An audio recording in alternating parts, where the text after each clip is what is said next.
శుభమస్తు కార్యక్రమంలో గృహ బలం అంశానికి స్వాగతం. చిత్రమైన ఈ ప్రకృతిలో విచిత్రవంతమైన బుద్ధిజీవి మానవుడు. అనుక్షణం ఆరాట పోరాటాన్ని సాగిస్తూ జీవితాన్ని గడుపుతూ ఉన్నప్పటికీ తాను అదృష్టాన్ని సాధించాలి అనేటువంటి జిజ్ఞాసా తత్పరతో జీవితాన్ని గడుపుతూ తన గృహంలో అదృష్టం వెల్లివిరియాలని తాపత్రయపడుతూ ఉంటాడు. అటువంటి అదృష్టాన్ని పొందటానికి వీలుగా ఆ పరాత్పరుడు మనకు అదృష్టాన్ని చేకూర్చేటువంటి అదృష్ట తత్వంతో ఉన్నటువంటి అద్భుతవంతమైనటువంటి దివ్యామృత తత్వంతో కూడిన అనేక వస్తువులను సృష్టించాడు, మనకు ప్రసాదించాడు. ఆ వస్తువులు ఏ ఇంటిలో అయితే ఉంటాయో ఆ ఇంట్లో అదృష్ట లక్ష్మి తాండవిస్తుంది అని చెప్పడంలో ఏమాత్రం సందేహం లేదు కదా. అటువంటి దివ్యవంతమైనటువంటి అదృష్ట లక్ష్మి అనుగ్రహం కోసం ప్రతి ఇంటా కూడాను ప్రతి వారు కూడాను ఉంచుకోదగ్గ అద్భుతవంతమైనటువంటి వస్తువులు కొన్ని ఉన్నాయి.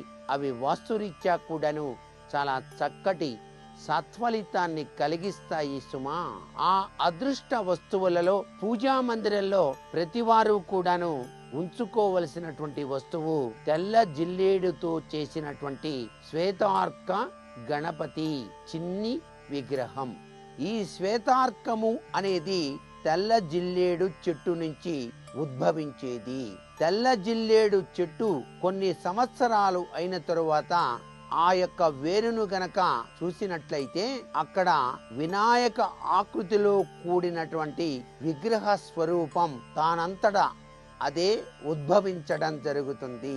అలా ఉద్భవించినటువంటి చెట్టు యొక్క ఆ యొక్క వేరును గనక ఇంటిలో ఈశాన్య మూల కనుక ఉంచి నిత్యం కనుక ఆ స్వామిని గరికతో కనుక పూజ చేసినట్లయితే విఘ్నరాజు సర్వ విఘ్నములను కూడా తొలగించి ఆ స్వామి అనుగ్రహాన్ని ప్రసాదిస్తాడు. ఆ విగ్రహం సైజు కూడా మీరు ఇంటిలో ఉంచుకోవలసినది బొటనవేలు అంత ప్రమాణం కలిగిన విగ్రహం మాత్రమే.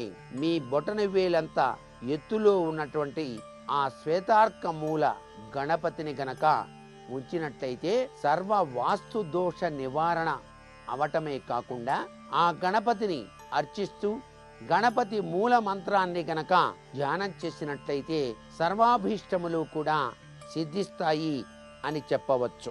భారతీయ మొక్క జాతులలో తెల్ల జిల్లేడు విశిష్టవంతమైనటువంటి వర్గానికి చెందినదిగా కూడా చెప్పడం జరిగింది. కాబట్టి శ్వేతార్కంతో చేసినటువంటి గణపతి యొక్క విగ్రహాన్ని కుడివైపు తొండం ఉన్నది మీ ఇంటిలో గనక ఉంచుకున్నట్లయితే ఆ యొక్క విగ్రహాన్ని నిత్యం కూడా ఆరాధన చేసినట్లయితే ఆ స్వామికి ఇష్టమైనటువంటి మోదకములు నైవేద్యంగా సమర్పించినట్లయితే ప్రతి సంకష్టహర చతుర్థి తిథి నాడు ఆ స్వామికి చక్కగా ఉపాసన ఆచరించినట్లయితే మీ ఇంటిల్లిపాది కోరికలు కూడా నెరవేరటానికి ఈ శ్వేతార్క గణపతి గృహ వాస్తులో అత్యధిక ప్రాధాన్యతను సంతరించుకున్నాడు సుమా అనేటువంటి విషయాన్ని గుర్తిరగాలి.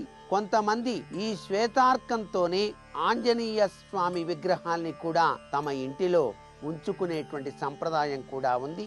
అట్లా శ్వేతార్క ఆంజనేయ స్వామి విగ్రహాన్ని ఉంచినప్పుడు మంగళవారం నాడు స్వామి వారిని సింధూరంతో అర్చన చేసి తమలపాకులతో పూజ చేసి మన్య సూక్త పారాయణాదులతో ఆ స్వామిని అర్చించినట్లయితే ఆ రామభక్తుడైనటువంటి హనుమంతుల వారు సర్వాభీష్టముల్ని కూడాను మనకు అందిస్తాడు అని చెప్పేసి కూడా చెప్పవచ్చు. అయితే ఆంజనేయ స్వామిని కొలిచేటువంటి ప్రతి ఒక్కరూ కూడా శ్రీరామచంద్రమూర్తిని ఆరాధన చేసిన తరువాతే ఆంజనేయ స్వామిని కొలవాలి అనే విషయాన్ని కూడా ఇక్కడ గుర్తుపెట్టుకోవాలి. రామ రామ రామ అనేటువంటి పదాన్ని ఉచ్చరించిన పిదపనే ఆంజనేయ స్వామి వారి యొక్క మూలమంత్రాన్ని అనుష్ఠానం చేసినటువంటి వ్యక్తికి చక్కటి యోగవంతమైనటువంటి ప్రభావం వచ్చి తీరుతుంది అని చెప్పడంలో ఏమాత్రం సందేహం లేదు. రామాయ నమః మర్కటేశ మహోత్సాహ సర్వగ్రహ వినాశన శత్రువున్ సంహార మాం రక్ష శ్రియం దాసయమే ప్రభో అంటూ ఆ స్వామిని ఆరాధన చేసినట్లయితే సర్వాభీష్టములు కూడా సిద్ధిస్తాయి అని చెప్పవచ్చు. శ్వేతార్కంతో చేసినటువంటి గణపతి యొక్క విగ్రహారాధనలో దాగినటువంటి అకుంఠిత రహస్యాన్ని వాస్తుశాస్త్రంలో కూడాను చెప్పడం జరిగింది. అందుచేత వాస్తుశాస్త్రంలో తెల్ల జిల్లేడు అనేటువంటిది విశిష్టవంతమైనటువంటి ప్రభావాన్ని ఇస్తుంది. తెల్ల జిల్లేడు చెట్టు ఇంటికి బయట కాంపౌండ్ వాళ్ళు బయట పెంచుకోవటంలో తప్పు లేదు, కానీ ఇంటి లోపల గనక పెంచుకున్నట్లయితే తెల్ల జిల్లేడు చెట్టు నుంచి వచ్చేటువంటి పాలు కంటి చూపుకు అనర్థాన్ని కలిగిస్తాయి. కాబట్టి ఈ చెట్టు ఇంటి ప్రాంగణంలో కన్నా ఇంటి బయట ప్రాంగణంలో పెంచటమే సర్వోత్తమ లక్షణంగా మనం ఆరోగ్యరీత్యా భావించాలి. తెల్ల జిల్లేడు చెట్టు వేరు ఇంటి గుమ్మానికి గనక తగిలించినట్లయితే సర్వ విధాల శుభదాయకవంతమైన ప్రభావం, నరదృష్టి ప్రభావం నుంచి బయలుపడటానికి ఆస్కారం ఉంటుంది సుమా.